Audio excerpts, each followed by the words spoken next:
Israeli government has been remarkably helpful in this. I want to thank them, thank our Israeli partners, and all the folks particularly who are working hand in hand with their American friends here at the CMCC. And number two, I want to say that there is this weird attitude I've sensed in the American media, in the Western media, where there's almost this desire to root for failure, that every time something bad happens, that every time that there's an act of violence, there's this inclination to say, oh, this is the end of the ceasefire, this is the end of the peace plan. It's not the end.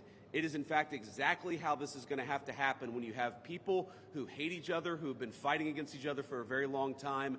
We are doing very well. We are in a very good place. We're going to have to keep working on it, but I think we have the team to do exactly that. So with all thanks to our partners, both in Israel, but all across the Gulf Arab states, Indonesia, the Turks, we are doing an amazing thing here, and I'm particularly proud of the American troops working at the command center who are coordinating this effort and making it possible. So with that, I want to thank Ambassador Steve Witkoff and turn it over to him to say a few things, and after everybody's said a few words, we'll take some questions. Thank you, guys. Steve? Well, thank you very much, Mr. Vice President. We're really proud of what's happened here. It's an amazing effort. It's a great coordination between our partners. We have a great team. Signing this deal up was a challenge in and of itself, but the implementation, that's where it really is going to be the most important. And I think we are exceeding where we thought we would be at this time. I think the Vice President has come out here. He sees that. The Secretary of State will be out here. I can't tell you what a privilege it is to work with the team that we have, with Jared, who's extraordinary, the President, of course, and the Vice President, and Admiral Cooper. I would also say this. We're learning so much here. This CMCC that we're setting up now, this is going to be used in other conflicts as we figure out all the intricacies of how to modulate a peace deal, go from war to peace. Lastly, in closing, I want to speak about the morning that me and Jared had. We met with 10 hostages and their families, and it was really an emotional moment. And I felt blessed to be in that room. Lots of tears, lots of people really, really grateful to President Trump for getting their children home, and you, of course, Mr. Vice President. And I want to observe that I didn't see any victims in that room. I saw strong people who have come out under very difficult circumstances. Their families are reunited, and they are so grateful. And it was just my privilege as an American to be there. Thank you. Great, thank you. Jared? Thank you. Thank you, Mr. Vice President. Thank you, Steve. First of all, we really appreciate your visit here. It's given a great boost of energy to everyone here, and your support through this whole effort has been really tremendous. What you see here today is really the opening of the CMCC. This has been something that's been envisioned by CENTCOM. Admiral Cooper will speak about that in a bit. But we always knew that the deal that we were working on would kind of have two phases to it. The first phase was obviously getting the live hostages out. We're currently making progress on the hostages, the bodies that are still there.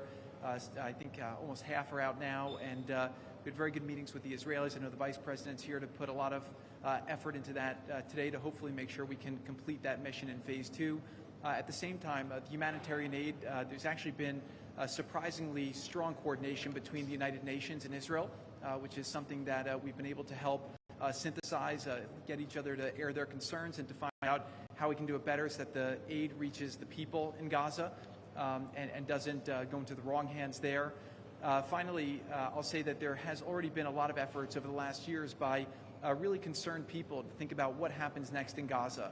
And there's a lot of great things happening here. More will be released in the coming days. But the most important thing here is to figure out how you really get a good deconfliction coordination center. This really has been a startup. There's been a lot that's been done. It's amazing to think it's only been a week. But I actually, with the pace of work and the commitment of everybody, I think in a week from now you'll see even more progress. I want to echo what the Vice President said about how a lot of people are getting a little hysterical about different incursions one way or the other, but what we are seeing is that things are going in accordance. Both sides are transitioning from 2 years of very intense warfare to now a peacetime posture, and really thanks to Admiral Cooper, CENTCOM, and the CMCC to try to build that deconfliction mechanism in order to make sure that we can get to a proper de-escalation. We have some flags that we put up here. This is not fully representative of the countries that are here. It's happening very rapidly. The people are agreeing to come on board, agreeing to help. People really want to be a part of this, and it's just happening very, very quickly. So we'll try to continue to give the updates as it progresses. But really just thank you to the entire team here who's made all this possible. It's been a lot of sleepless nights, around the clock effort, and it's really been great coordination because everyone believes that it is possible to create something better in Gaza, and we have to believe it, we have to work hard for it, and if we all work hard to do that, then I do believe a great outcome is possible. Well, Mr. Vice President, thank you for joining us here today at the CMCC. Consistent with our Commander-in-Chief's direction, this facility will be the hub for the delivery of everything that goes into Gaza as we look to the future, delivering on the Commander-in-Chief's commitments. 200 of America's sons and daughters who wear the cloth of the nation have stepped up and are serving here. I just couldn't be prouder, and I know that you are as well. Thank you so much. Great. Thanks, Admiral. And gentlemen, we'll take a few questions now. Sir. I wanted to ask about the Turkish role. It's very concerning for Israelis. Turkey obviously has been a supporter of Hamas. What role will they have, and will they have troops that will be on the ground here or in the Gaza Strip? Thank you. Well, I think first of all, what troops are on the ground in Israel is going to be a question the Israelis have to agree to, and I'm sure that Prime Minister Netanyahu will have opinions about that, but we think everybody has a role to play here. Some of that's going to be financial, some of that's going to be in reconstruction, some of that's just in communication with the various parties to ensure that this deconfliction process actually works and is implemented. We're not going to force anything on our Israeli friends when it comes to foreign troops on their soil, but we do think that there's a constructive role for the Turks to play, and frankly, they've already played a very constructive role. We're very grateful for that. And you asked, they've supported Hamas in the past. No one who is a party to this conflict can look in the past and not point at something that they don't like or that they disagree with. Everybody who's been involved in this conflict can point at one other person. One of these flags can point at another flag and say, we hate that person for various reasons. The way that we're going to get to peace is to focus on the future, which is what the President of the United States has asked us to do. And we think everybody here is very willing to do that and is very eager to engage in that effort. Ma'am. The ceasefire deal took months to negotiate. What do you think the likelihood is that it will last long term? If you had to put a number on it, a percentage. Well, Jared's the investor here. I'm not going to give you a percentage, but look, what we've seen the past week gives me great optimism the ceasefire is going to hold. And if we get from where we were a week ago to a long-term, durable peace between Israel and Gaza, there are going to be hills and valleys. There are going to be moments where it looks like things aren't going particularly well.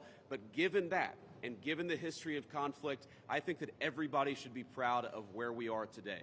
It's going to require constant effort. It's going to require constant monitoring and supervision. That's part of the reason that Admiral Cooper and his team is here, is to mediate these disputes, to mediate these disagreements as they come up. But look, right now, I feel very optimistic. Can I say with 100% certainty that it's going to work? No. But you don't do difficult things by only doing what's 100% certain. You do difficult things by trying, and that's what the President of the United States has asked us to do. Sir. Mr. President, Suleiman Massoud from Cannes. First of all, thank you for brokering the ceasefire deal. Two questions for you. Hamas was supposed to bring back all the hostages within 72 hours. There are still deceased hostages that are still in Gaza. Will you put a deadline for Hamas to bring back all these hostages? And second thing, President Trump tweeted about this today, Hamas killing their own people in Gaza, Palestinians who worked for Israel. What is your warning to Hamas about that? Yeah, so Steve, I'm going to ask you to follow up here, but let me say just a couple of words about the deceased hostages. I mean, one of the stations that I met with, one of the groups that's working on this that I met with earlier, they actually have a photo of the 15 deceased hostages who are still in Gaza. It is a focus of everybody here to get those bodies back home to their families so that they can have a proper burial. Now, that said, this is difficult. This is not going to happen overnight. Some of these hostages are buried under thousands of pounds of rubble. Some of the hostages, nobody even knows where they are. That doesn't mean we shouldn't work to get them, and that doesn't we don't have confidence that we will. It's just a reason to counsel in favor of a little bit of patience. This is going to take a little bit of time. And look, our warning to Hamas is very straightforward. The terms of the 20-point plan that the president put out there is very clear. It's supported not just by Israel, but by all of our Gulf Arab friends. It's that Hamas has to disarm. It's that Hamas has to actually behave itself, and that Hamas, while all the fighters can be given some sort of clemency, they're not going to be able to kill each other, and they're not going to be able to kill their fellow Palestinians. Now, again, that's going to take a little bit of time. We're talking about how to set up the security and humanitarian apparatus to put all this in place. But right now, where I stand, I feel confident that we're going to be in a place where this peace lasts, where it's durable. And if Hamas doesn't cooperate, then as the President of the United States has said, Hamas is going to be obliterated. Steve, do you want to add anything about the hostages? I think you said it, sir. Okay, great. Ma'am. From USA Today. Just to follow up on what you were just saying, how much time does Hamas have to lay down its arms before the United States either takes dramatic action or authorizes its allies to do so? Well, look, the president actually put out a truth this morning that I thought was very instructive. We know that Hamas has to comply with the deal, and if Hamas doesn't comply with the deal, very bad things are going to happen. But I'm not going to do what the President of the United States has thus far refused to do, which is put an explicit deadline on it, because a lot of this stuff is difficult. A lot of this stuff is unpredictable. You basically have two regions in Gaza, one of which is relatively safe, I wouldn't say very safe, and one of which is incredibly dangerous. And part of ensuring that we get to a durable peace is to broaden the scope of the area that's safe. And the International Security Force is a big part of that. We don't yet have the International Security Force set up. That's something we're working towards. We have a number of volunteers who want to participate in that International Security Force. So my point is, I don't think it's actually advisable for us to say this has to be done in a week, because a lot of this work is very hard. It's never been done before, and in order for us to give it a chance to succeed, we've got to be a little bit flexible. I think what you're seeing from our Gulf Arab friends, certainly from our Israeli friends, is a certain amount of impatience with Hamas, but we're going to keep on working at this process, and we're going to keep on trying to bring the deceased hostages home, but also make sure that all Gazans are able to live in a prosperous and safe place. Yes? So the White House indicated that actually there is a plan to start rebuilding Gaza, the parts of Gaza which is still under Israeli control. Is it so indeed? And can you tell us a little bit about this plan? How is it going to work? Yeah, Jared, do you want to say a few words about that? Great. So, first of all, no reconstruction aid, no reconstruction funds will be going into areas that Hamas still controls. And as far as the demilitarization goes, once the ISF is up, there needs to be a security force that they can feel safe from, that in order for it to be, the transition to be complete. So that needs to happen. There are considerations happening now in the area that the IDF controls, as long as that can be secured to start the construction as a new Gaza, in order to give the Palestinians living in Gaza a place to go, a place to get jobs, a place to live. So that's one of the many things being considered. Right now, again, there's been several work streams that have occurred over the last years. Those are all being synthesized and updated here at the center, and then they'll go before President Trump and the Board of Peace to get recommendations on what to build, how to phase it, but that's definitely something now that's being very strongly considered. Great. Sir? Thank you so much, sir. Oh, sorry. Why don't we do the guy in the back, and then we'll do you in the blue jacket. Thank you. So much, Go ahead. Mr. Vice President. Could you speak up for me? Yeah, I will try. So thank you so much, Mr. Vice President. And my question is, from the level of cooperation that you just saw today here in this place, how you see the, let's say, future of normalization in Israel in the region, if you see like a cooperation, growing cooperation between Israel and other Gulf states that we don't see from the outside? Yeah, well, you know, I think Steve put it best, which is that this model, I think, could serve for a foundation for normalization, not just in the Middle East, but across the world. Because what we're taking, again, is a long-term, protracted conflict with two enemies who really don't like each other, and we're actually creating a model that can lead towards sustainable peace. Now, we know that a lot of our Gulf Arab friends would like to have normalized relations with Israel. We know that getting this peace on a sustainable pathway is sort of the critical first step of that. But look, I feel very optimistic about where we are. Knock on wood, you never know how this stuff is going to go. But given what I've seen, given the incredible talent and effort that's going in to the reconstruction of Gaza, to the long-term security of the Gazans in that territory, I feel very good about where we are. And again, if we get this right, I really do think it's going to be a domino that leads to a lot of further peace all across the region. Sir. Vice President Vance, if I may ask, firstly, a quick one is, did you come here because you thought Israel massively overreacted to the killing of its 2 soldiers? And secondly, following the reaction to this plan, do you now believe it is feasible to have a governance structure for Gaza that does not include strong Palestinian voices? Well, so on the first question, no. My visit had nothing to do with events of the past 48 hours. We had actually tried to plan this visit, frankly, months ago, and now we thought this would be a good time to do it. It ended up working out. As you know, sometimes calendars are difficult, especially when you're the Vice President of the United States. But I wanted to come. I wanted to check in on things. I wanted to, talk to the troops who are working very hard to coordinate this massive relief effort. And I wanted to just see how things were going and put some eyes on it so I could call the President of the United States and actually, it's one thing to read about it. It's one thing to talk with Jared and Steve on the phone about what's going on the ground. It's another thing to actually shake somebody's hand, to look them in the eye, and to understand what are the challenges, what are the things they need from me. I mean, I heard from relatively junior troops very simple things that would make their lives easier that I'm going to take back to Washington and hopefully help them with. That's why you do a visit like this, not because of anything that's happening on the ground. On your question about what is the ultimate, authority in Gaza look like, I don't know the answer to that question. And I think what's so cool, what's so amazing about what these guys have done is that we're creating a governance structure that is very flexible to what happens on the ground in the future.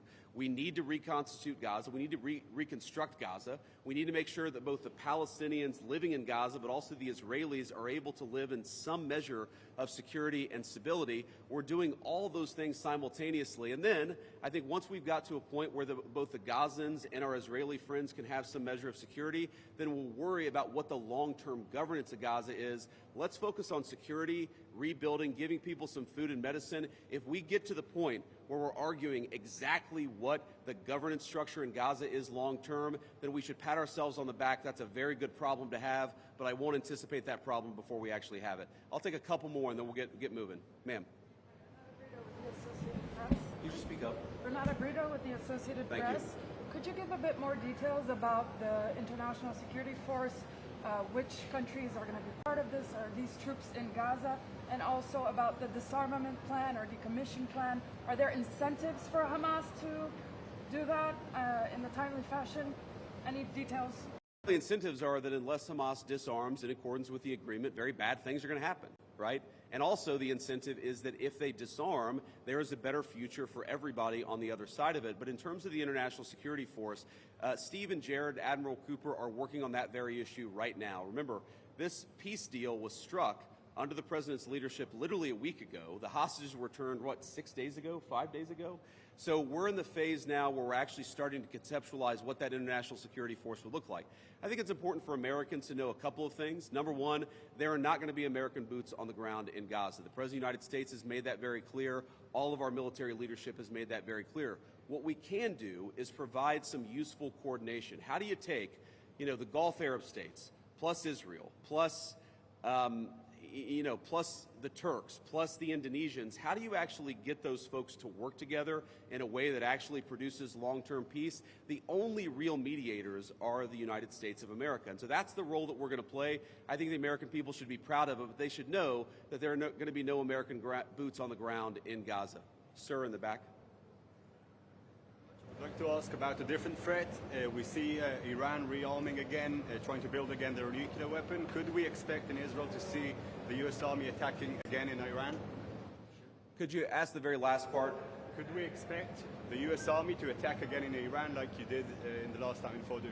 Well, I'm not going to make any announcements here today. The President of the United States has been very clear about our policy with regards to Iran. It's that he actually wants Iran to be prosperous. He wants to have good relations with the Iranians, but they cannot have a nuclear weapon. And so we're going to keep on using and exhausting every diplomatic means possible to try to ensure that Iran does not have a nuclear weapon. That's our focus, and that will remain our focus for the indefinite future. Let me just leave us with one final thought here. So I've been to Israel once in my entire life. I came for about 36 hours, and as a Christian, I think the world's Christians will know that this country, that this region of the world means a great deal to me. And at some point today, I hope to go, or at some point in the next couple of days, I should say, I hope to go to the Church of the Holy Sepulchre, which Christians believe is the site that Jesus Christ was crucified in. And I know that Christians have many titles for Jesus Christ, and one of them is the Prince of Peace. And I'd ask all people of faith, in particular my fellow Christians, to pray that the Prince of Peace can continue to work a miracle in this region of the world. I think that we have made incredible strides over the past week. We're going to have to make a lot more, but I think with your prayers, with God's providence, and with a very good team behind me, I think we're going to get it done. Thank you all. Take care.